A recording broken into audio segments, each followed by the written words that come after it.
Ever feel like the rules have changed? You know, how things work, especially for men navigating, well, everything. We're diving deep today into something that tackles exactly that. It's an ebook. UK Immigration, Legal and Illegal Methods by Conrad Riker. If you're looking for a really sharp, kind of unfiltered take on how the game's being played now, this is definitely for you. Yeah, it's not your standard report, is it? No dry stats, really. Riker's book is much more about observations from the ground, looking at the surprising, sometimes, let's face it, uncomfortable ways people are dealing with the UK immigration system. Exactly. And it's a fascinating way to look at bigger societal shifts, too, how people adapt. So think of it like a field guide to this changing landscape. Immigration's the focus, sure, but the insights on how systems work, or maybe don't work, they tell you a lot about the bigger picture. Right. Our mission here is to pull out the key stuff from the ebook, especially how it shines a light on institutional shifts and how men are, reacting to this new reality. And if you want the whole story, the full unvarnished perspective, you can grab Conrad Riker's UK Immigration, Legal and Illegal Methods on Amazon Kindle and Google Play Books, too. Absolutely. And hey, if you find this kind of deep dive valuable, do us a favor, hit like and subscribe. Help others find the show. Definitely. And for more from the author directly, Conrad Riker's on Substack. It's at Conrad Riker. Okay, let's get into it. The book jumps right into the post-Brexit situation, makes some pretty direct claims about male migrants. What stood out to you first? Well, it hits you straight away with this assertion that post-Brexit, non-EU men are really dominating the skilled visas.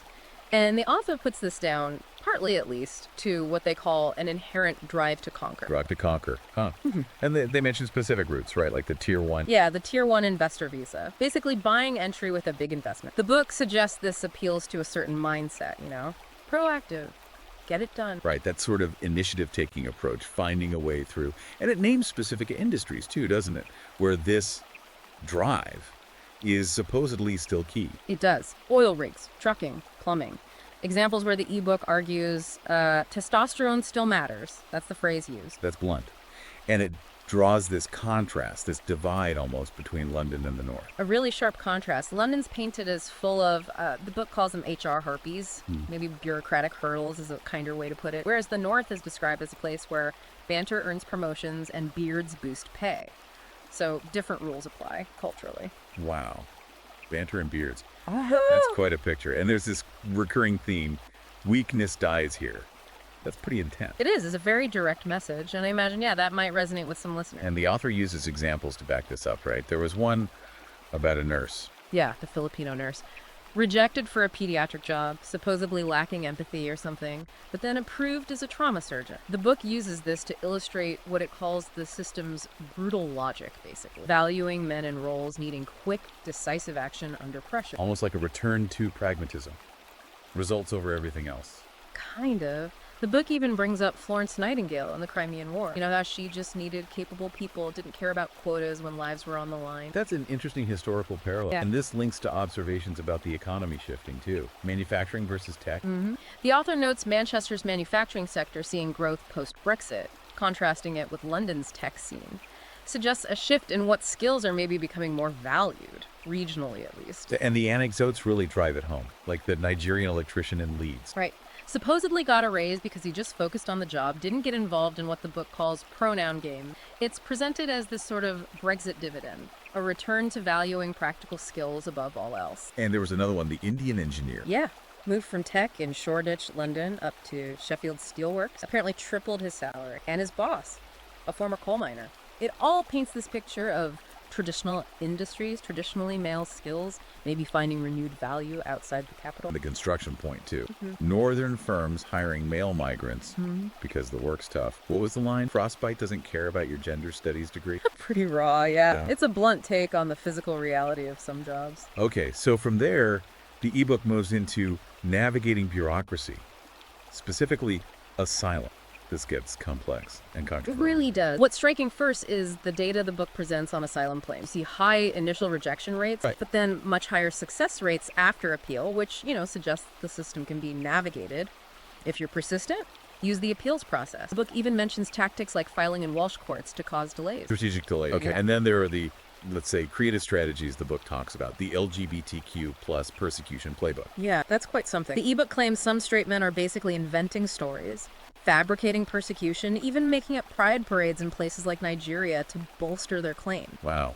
That definitely raises questions about, well, the integrity of the process. Absolutely. And the potential for gaming the system. The book even mentions focusing on really tearful stories about ex-gay conversion therapy as a potentially winning strategy. It's quite cynical. What about just disappearing, working under the radar? That comes up too. Blending into the gray economy. There's an example of a Bangladeshi student just quietly running a pressure washing business, cash in hand, off the books. Shows the limits of state control, I guess. Exact. And the ability to just operate outside the official structure. There's a darkly funny one, too. The Ukrainian guy in Peckham learning Millwall chants. Haha. Yeah. Mastering the football chants and rhyming slang to, as the author puts it, out-stupid the system. Basically using cultural camouflage. Blending in. Seems like a recurring theme. Very much so. The book even notes, kind of bizarrely, that LGBTQ plus asylum claims from Pakistan apparently had a higher success rate after RuPaul's Drag Race got popular in the UK, suggesting cultural trends might even play a role. That's wild. And the advice on claiming bisexuality, the Swiss Army knife of asylum. Again, cynical, but the book presents it as a perceived loophole. Cites a Nigerian claimant wearing a Freddie Mercury t-shirt as an example of signaling, I suppose. And it claims firms are actually coaching people on this, showing them film. Yeah, it mentions immigration firms screening films like Brokeback Mountain, apparently to teach the right emotional cadence for testimony, how to perform the story convincingly. But it doesn't always work, does it? There's a warning in there, too. Right, the cautionary tale. The Pakistani guy whose claim got rejected because his story about a pride march during a Taliban lockdown just sounded completely unbelievable, overacted, basically. So even the performance needs some credibility. Okay, so from asylum tactics, the book shifts to the cash economy, tax avoidance. Another area of, let's say, unconventional approaches. Definitely. This part really lifts the lid on the hidden economy. There's this character, Edie, the Albanian tarmac guy. Right, the tarmac maestro. Yeah, runs his whole business in cash, counting. A basic Nokia phone. His view on tax. The book quotes him saying, "In Tirana, we say taxes are for people who can't run fast." Tells you everything, doesn't it? Paints a picture of this whole other economy running in parallel. Absolutely. And the book even suggests learning things like Cockney rhyming slang isn't just color. It's a survival skill in that untaxed world. Helps you fit in, understand the code. So cultural adaptation again, but for very practical reasons. And it gives actual tips for staying invisible. Oh yeah, very blunt advice. Keep moving between areas, change your look, use burner phones, dress down, don't attract attention. The basics of staying off the radar. And the pawn shop principle, what's that? Basically, turn cash into easily hidden, untraceable assets. Gold, jewelry, things you can manage outside the banks. Right. Avoid the formal financial system. And the story about the Brazilian cleaner at Heathrow sounded like a spy novel. Really did. Luisa, using encrypted WhatsApp groups labeled Book Club and Burner Sims to coordinate cleaning jobs and supposedly outwit border force checks, it just shows how basic tech can be used to operate under the radar. And the irony of that newspaper expose. Yeah. The Sun runs a story, Illegal Immigrant Next Door, trying to drum up outrage. But the ebook says it basically became a how-to guide for people wanting to avoid detection. Gave them tips. Unintended consequences. And there are specific rules mentioned. The 3-2-1 rule. Yeah, for phones and vans, have 3 phones, 2 vans, only 1 register. Constant rotation. And advice like avoiding NHSGP registration, just pay cash at private clinics if you need care. It's a whole system for minimizing your official footprint. It's incredibly detailed. Blending in culturally keeps coming up. The Moroccan electrician quoting Del Boy. Exactly. Using bits of popular culture to seem local. Or the Ukrainian builder in Liverpool picking up Scouse slang. The book argues Brits are often clueless about their own regional variations, so it's easier to blend than you might think. Fascinating. Clothing, too. Like the street vendor. The Nigerian guy selling stuff on the street, always wearing West Ham football jerseys to fit in with the local crowd in East London. Simple, but effective camouflage. And financial. How do people hide income? The book gives examples. Like the Romanian gardener has a nice Mercedes, but officially declares very little income from his registered gardening business. The real money's cash in hand. Same with a Syrian baker in Manchester. Report a bit, keep most of it quiet. And the book claims this is actually safer than speed. Statistically, yes. That's the stark point it makes. Tax enforcement for small-scale cash work is apparently so under-resourced, you're less likely to get caught doing that than for a minor traffic violation. A pretty bleak assessment of priorities. Okay, let's shift gears again. Workplace dynamic, institutional changes. This feels central to the book's overall argument. Yeah, this is where it really gets into the impact of broader societal trends. Contrasts what it sees as ideology versus practicality. Starts with Dr. Rajesh Patel, thriving in Yorkshire, supposedly without needing diversity programs. So, questioning the need for those initiatives everywhere. That's the implication. The book goes further, asserting men are often, evolutionarily hardwired for high-pressure roles. It's a very controversial biological argument. And it uses examples like the Nigerian nurse again. Yeah. In a workplace context. Right. The same nurse reportedly rejected from an NHS job for lack of empathy because he wouldn't sign up to specific trans allyship pledges. He apparently sued, won, and then thrived in private practice. The story is used to challenge current D&I norms. And the tech startup example with the feminist CTO. Yeah, the anecdote claims her startup's payment gateway failed because the all-male dev team focused on fixing the tech, not the ideological signals the CTO wanted. It presents this clash between competence and ideology, with ideology losing out, practically. Wow, okay. And it links earning potential to testosterone. It does. Suggests male visa applicants often show higher earning potential metrics, partly due to testosterone-fueled risk-taking. Again, a very provocative biological link being drawn. And the advice is to target jobs feminists supposedly avoid, like plumbing. Essentially, yeah. Target shortage occupations, frame any side work as entrepreneurial venture. It's presented as a strategy to bypass perceived ideological gatekeeping. The bakery story fits here too, right? Yeah. The one rejecting the macho chef. Exactly. London bakery owner turns down a skilled male chef for too much macho energy. Meanwhile, a rival shop, presumably less concerned with that, flourishes. It's framed as ideology-hurting business. And family businesses are The different. book suggests they often ignore equity quotas, prioritize blood loyalty, old structures resisting new trends. And it gets into relationships, alimony. Yeah, brings up the impact of alimony on men's earning. Even mentions a supposed trend of men undertaking religious conversions to monkhood specifically to avoid alimony. Calls it an alimony avoidance strategy. That's extreme. And the Johnny Depp trial comes up. As an example of needing to document everything in relationships now. And the value of countersuing aggressively in divorce, a more confrontational approach. But it also warns that men representing themselves in divorce often do badly. Suggests hiring a lawyer who sees it almost as sport, particularly against feminist opposition. Right. What about the Army medic example? The former medic, whose direct, no-nonsense first aid training is apparently preferred by CEOs over HR-approved courses. Again, competence versus bureaucracy. Practical skills valued over process. And the medieval guilds. What's the connection? The book draws a parallel. Medieval guilds used informal tests, like drinking games, to vet members.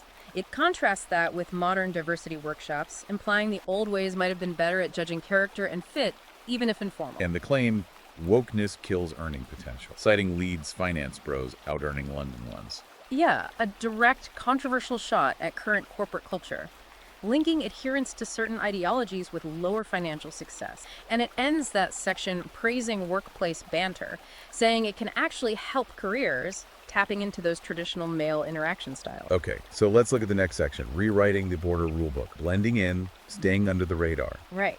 It starts with another anecdote, the Zimbabwean farmer. Fled land grabs, claimed asylum, now runs a successful steakhouse. A story of resilience, adaptation. It mentions the numbers who just disappear after asylum fails. Yeah, a high percentage. Underscores how hard deportation orders are to actually enforce. People just melt away. And the LGBTQ plus asylum route comes up again. As a relatively easier path, yeah. A known vulnerability or feature, depending on your view.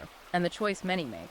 Overstay, work cash in hand rather than risk detention. A calculated risk. The kebab shop guy, Ahmed, with multiple identities. Just illustrates how fluid identity can be in the informal economy. Easy to be multiple people, hard to track. And the point about love conquering borders faster than paperwork. A reminder that human relationships often find ways around bureaucracy. Construction keeps being mentioned as the real shadow economy. Absolutely. And tips like renting rooms from landlords who distrust the government, to avoid registration scheme, more ways to stay off grid. And the warning about NHS walk-in centers. A real danger zone for the undocumented, according to the book. Easy place to get flagged. Then it gets even more creative. Trademarking your name to annoy the Home Office. Yeah, presented as a way to troll the system after a visa rejection. Pure obstructionism. Using AI to write asylum appeal, even ridiculous ones. Leveraging tech, ChatGPT writing appeal, maybe exploiting translation loopholes with Google Translate to obscure or change meaning. Gaming the language aspect. Scraping LinkedIn for HR buzzwords to sound convincing. Exactly. Using the system's own jargon against itself to craft a believable narrative. And bartering skills. Building informal network, trading favor, skills for help navigating the system or finding work, community reliance. The book emphasizes just how many visa overstayers there are and how adaptable they become. Yeah, suggesting persistence and resourcefulness often win out over legal status in the long run. And the whole section on accents and cultural knowledge for blending in, it's quite detailed. Very detailed. Abdul from Dhaka learning Morris dancing. Someone mastering Cornish patois using Sun Tzu. Arvidas in Sheffield saying, "Hey up, Chuck!" And Rhea in Liverpool nailing scouse. It really stresses deep cultural immersion as camouflage. Even mumbling is suggested as a tactic. Yeah, just Don't be too clear, don't draw attention, and bartering in rural areas, a return to old ways post-Brexit. Weaponizing bureaucracy itself, EPR, understaffed council. Using the system's own rules and inefficiencies against it. Slowing things down, making yourself hard to process. Using charity shops for clothes, avoiding the NHS again, and marrying a dog. That last one sounds like a satirical extreme, surely, but it illustrates the supposed lengths people go to just to delay deportation or throw a spanner in the works. Okay, this leads into a really pointed critique in the book, the impact of perceived softness and ideology on border security. Yeah, this is probably the most contentious part. Cites a Dover border agent, Sarah Wilkinson, whose high asylum approval rate was apparently often overturned later, presented as evidence of initial lenience. And the stats about female judges. The book highlights a correlation. More female judges on immigration tribunals since 2015 and asylum approval rates soaring. It presents this correlation as causation, suggesting a link to gender. And detention centers offering yoga, vegan menus. Used as examples of the system being, in the author's view, too accommodating, too soft, funded by taxpayers. The judge who got fined for calling a claimant a liar. Judge Peter Smith. The book emphasizes he was partly done for sexist language, framing it as political correctness overriding truth-telling. And the influence of NGOs led by women.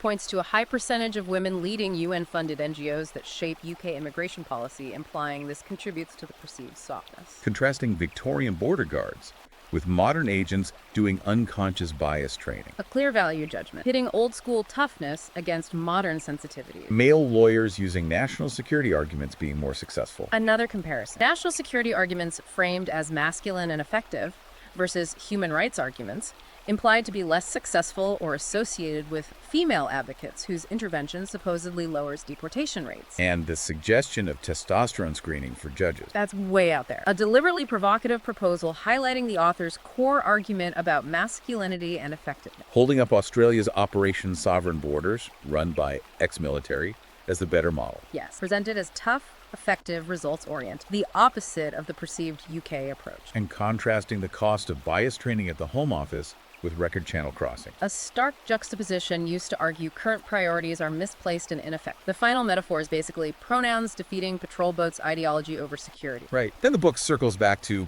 exploiting these perceived weaknesses and building independent structure. Yeah, more strategies. The Ukrainian mechanic using burner phones for pay negotiations to avoid AI monitoring his tone. Very 21st century. And the idea of men's risk-taking being an advantage again. In the shadow economy, yes. More willing to operate outside the rules, take financial risks. Using slang, avoiding banks, we've heard those. What about marrying a Lithuanian trad wife? That's presented as a strategy for lower divorce risk, combined with burying assets offshore using crypto like Monero. Extreme financial and personal autonomy seeking. Weaponizing cultural ignorance again. Yes, and contrasting Spartan training with participation trophy border checks. Another critique of perceived modern weakness. The weight bench story. Diversity teams trying to remove them. Presented as ideology clashing with practicality, even basic physical needs in holding facilities. Men negotiating raises more aggressive, applying military precision, building empires with crypto and overstairs. All presented as alpha strategy, building alternative power structures outside the mainstream. The patriarch pyramid, a family-based business model. Homeschooling sons with practical skills, marrying a nurse for practical support, treating parenthood like warfare. Yeah, the language gets very strong. Outbreeding the native, emphasizing practical skills, graft-hardened work ethic over degrees. Exploiting dodgy college, the Nando's network for jobs. Highlighting the informal networks and loopholes within the system itself. Cash work being rampant. The night tube as the underground railroad for the shadow workforce. Adapting quickly if one type of work gets clamped down on. Mastering dying trades for cash. Staying flexible. Using burner phones, generic accounts to juggle multiple jobs invisibly. The book talks about the sheer number of ghosts in Britain now. Draws a parallel to Victorian tramping artisans. Yeah, historical precedent for a mobile, undocumented workforce. And the red pill truth about visibility being female privilege. Staying liquid. Core ideas from that sphere. Financial flexibility, staying under the radar as male advantage, exploiting unused national insurance numbers. Contrasting birth rates again. Assimilation as Darwinian. Learning accent. Practical skills over woke ideology. Borders as temporary. Genes as forever. It pulls together a lot of the previous themes into this worldview, focused on long-term strategy, adaptation, and rejecting mainstream values. Which leads into the final main section, the explicitly anti-feminist visa strategy. Yes, it directly frames strategies in opposition to feminism, exploiting proof of relationship loopholes for spouse visa, seeking wives from Eastern Europe perceived as more traditional. Reclaiming male space. Why does the book say that's happening? It claims young British men feel professionally neutered by DEI initiatives, leading to a rise in male-only groups seeking spaces away from that. And the idea that equality and excellence are mutually A exclusive. very stark claim, directly challenging egalitarianism. Birth rates, IVF for gender selection, religious exemptions from gender-neutral schooling, treating parent as warfare again. These schemes return, framed as deliberate strategies to counter perceived feminist influences and demographic decline. Criticizing woke initiatives in essential services like the fire brigade. Arguing competence is being sacrificed for compliance. Needs must come first. Exploiting asylum appeal, anchor baby, overwhelmed judges, low deportation rates. Revisiting system weakness, framing them as opportunities for strategic exploitation. And the anti-marriage playbook, living in vans, burying assets. Prioritizing financial sovereignty above all. Tax advantages of handyman businesses. Staying solo, building wealth independently. Offshore mailboxes, physical gold, avoiding taxes. Yeah, extreme financial secrecy measures. Trading romance for MMA, higher life satisfaction for single men. Suggesting alternative paths to fulfillment outside traditional family structure. Focusing on fire, financial independence, retire early. Volunteering, legacy building outside family. Male social clubs again, the Fellowship of the Ring analogy. Emphasizing strong male bonds as crucial support networks. Investing saved wedding costs, earning abroad, buying cheap property. Practical financial strategies for independence. Cash work, the Viking playbook of high birth rates in family businesses. Milking child tax credits while working cash jobs. Burner sims. Combining traditional family models with modern methods of avoiding scrutiny and maximizing state benefits alongside hidden income. Motorway service stations as the new frontier for residents. A slightly bizarre, almost dystopian image of living entirely off-grid. Humor and common sense against ideology. Weaponizing cultural ignorance. Banter-friendly policy. Mastering British insults. Tools for cultural navigation and workplace success for migrant men, framed in opposition to perceived political correctness. Avoiding welfare to attract partners. Higher satisfaction for self-made men who skip oppression sensitivity seminars. Reinforcing the value of self-reliance and rejecting victim narratives. The patriarch pyramid as logistics. Citizenship as a mercenary contract. Exploiting the NHS as a visa lane. Transactional views of state systems. Focusing on STEM. Negotiating hard. Dual citizenship. Exporting skills. Stashing wealth. Strategies for maximizing economic advantage globally. Then it gets into really out there stuff. Growing a beard to fool AI. Stage makeup for passport scanner. Vaseline on webcam. Yeah, the end pushes into almost sci-fi territory of deception, exploiting biases and facial recognition, mastering dialects for voice checks, silicone noses against thermal cameras. It's about audacity over authenticity. Exploiting Britain's cultural enrichment fetish. The ESL to escort pipeline. Home office, secret spouse. Visa priorities. Cynical takes on how the system supposedly really works behind the scenes. Prioritizing trauma porn over skill. Weaponizing woke buzzwords and application. Performative loyalty. Dumb loopholes. Hand-drawn maps. London fog. Night shifts. Dressing right. Cockney slang. Cash construction gig. Becoming a ghost. Bicycles. Avoiding NHS seeming harmless. A final flurry of practical tips for blending in, working unseen, avoiding detection. Hire your own. Outgrinding the competition. The lion mentality. Alpha migration. Taking what you want. Ends on a very aggressive, uncompromising note about the future. Wow. Okay. That is a lot to unpack. Certainly provides a very different perspective. It really does. Conrad Riker's ebook, it's raw, often provocative, and definitely looks at UK immigration and the strategies people use in a way you won't find many other places. So just to recap this deep dive into UK immigration, legal and illegal methods, we've seen the author's take on how individuals, particularly men in this context, are adapting, sometimes exploiting perceived weaknesses, ideological shifts within the system. It covers this huge range of tactics. Some cultural, some bureaucratic, some outright subversive, all aimed at navigating this changing world. Yeah, it's undeniably a unique lens, often contrarian, presents anecdotes and viewpoints you just don't hear in the mainstream discussion. Absolutely. And like we said, while it focuses on UK immigration, those underlying themes, how people react to complex systems, adapt to changing values, the shifts in institutions, they resonate much wider, don't they? Makes you think about the unspoken ways people are getting by everywhere. It really pushes you to look at that interplay between individual action and the big structures. And the strategies people use, often hidden from view. Exactly. Unconventional, the unsanctioned ways people navigate. So if this discussion has got you thinking, and you want the full, detailed perspective, we definitely recommend checking out the ebooks. UK Immigration, Legal and Illegal Methods by Conrad Riker, available on Amazon Kindle and Google Play Books. And don't forget, you can follow Conrad Riker for more of his insights on Substack. That's at Conrad Riker. As we wrap up, maybe here's a thought to leave you with. In a time where the rules seem to be constantly shifting, where society's norms are evolving so fast, What are the real limits on what individuals can do? And what are those unseen strategies, the ones we haven't even touched on, that people are using right now to navigate it all? Something to mull over. That's a big question. Makes you want to look past the headlines, doesn't it? See what's really driving things. Well, that's us for this deep dive. Hope you found it interesting. Please do hit like and subscribe so you catch our next exploration. Until then.